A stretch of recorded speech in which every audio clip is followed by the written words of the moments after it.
Below, the one on the right is Falkenhausen. The engine body is made of cast iron. BMW used to use expensive alloy bodies on its V8 engines, but price was a factor that the car had to consider. The cylinders are separated by enough cylinder water liners. When originally designed, the engine was intended to be made into a 2L displacement.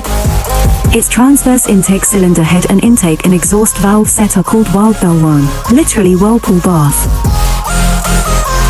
To promote fuller combustion and more efficient combustion of the intake air mixture, BMW arranged the intake and exhaust valves at a 26-degree angle V-shape, using a lighter aluminum rocker and covering the top of each piston with an oval top cover to create a fuller vortex. With a wheelbase of 2,552 mm and a total length of 4,496 mm, the funky 1500 series is a far cry from the image of the BMW 502 V8 Baroque Angel, a large classical car that preceded BMW. The 1500 features a more stylish bodywork, and this is the first time McPherson-style independent suspension has been adopted on a large scale. BMW 1500 front and rear suspension structure. Left side is the front suspension, McPherson independent suspension. Right side is the rear suspension, semi-towing arm and subframe. At the rear of the car, a stamped semi-towing arm and a sturdy subframe were used, with post-shock absorbers and extremely gripping sports tires. Controllability is exemplary in its class. The braking system was not neglected, with the 1500 braking in the form of a front disc and rear drum, and in 1968 the second car in the series began to use 4-piston-driven brake calipers for better braking results. The 1500's design style is very conservative, some say boxy, but it's not outdated, even from the current point of view. The 1500 double-kidney air intake grille, high and well-ventilated cockpit, low waistline, slim ABC columns, flat front hatch and trunk, straight side circumference and graceful horizontal windows have all become BMW's long-standing signature shapes.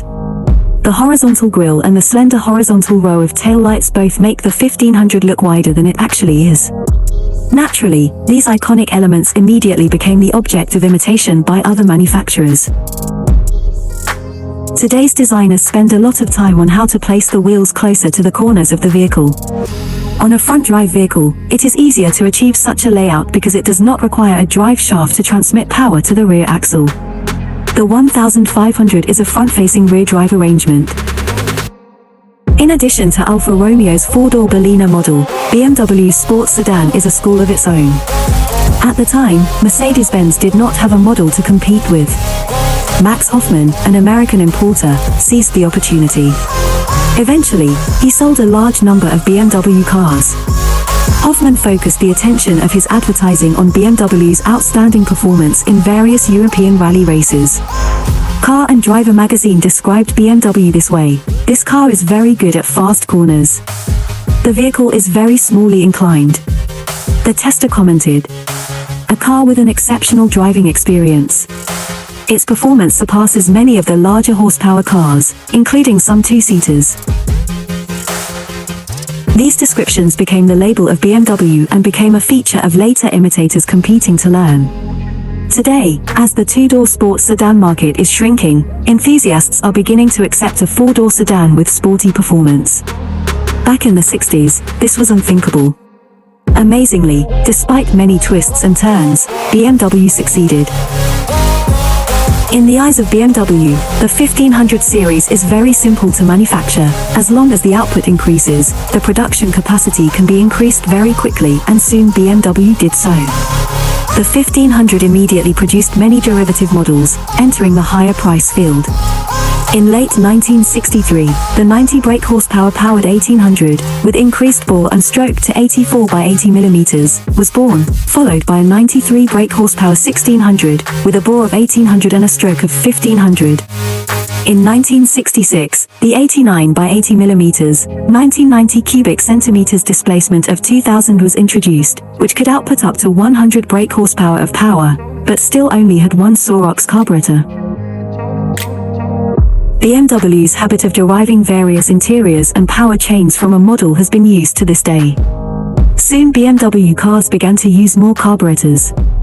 The subsequent release of the 1800 Ti, equipped with two Sodex carburetors, can output up to 124 brake horsepower of power, and costs $3,598. Testers say that although the 1800 Ti is only $1,000 more expensive than the Volvo 122s, its quality and performance alone can be comparable to the Porsche 356 SC Coupe that is $1,000 more expensive. The amazing quality of BMW cars, not to mention their speed and handling, was once BMW's little secret. And the fanatical media soon discovered this trait of BMW. The second generation 1800s, 1968 to 1972, featured a brand new interior, 4-piston-driven front brake calipers, and a new short-stroke engine. BMW also produced 130 brake horsepower 1800 Ti SA, meaning special model, racing special editions, mated to a 5-speed transmission that can reach speeds of more than 120 miles, 193.2 kilometers per hour. In 1972, 2-liter displacement models, the 2000 Ti, 2000 Hilux, and 2000 Ti, meaning fuel injection technology powered by Kugel-Fischer, heralded the arrival of faster, more maneuverable BMW sedans. BMW 2000. Most importantly for BMW, the explosion of sales of new models allows BMW to operate more stably while having enough profits to develop new models. In just 2 years, from 1962 to 1964, BMW sold 23,807 units of the 1500. By 1966, 10,278 units of the 1600 had been sold. The best-selling model was the 1800, which sold 134,825 units between 1963 and 1971. At the same time, 3992 1800s with 3-speed transmissions can also be added to this impressive number. The 2000 model with a 2L displacement continues this rhythm. When the 2000 model was discontinued in 1972, 343174 units were delivered to consumers, proving that the Quandic brothers' bold gamble was successful and paid off. BMW 1600. Read more, please move. My family has more books than the National Library, and I don't have time to read them, so what's the use? She who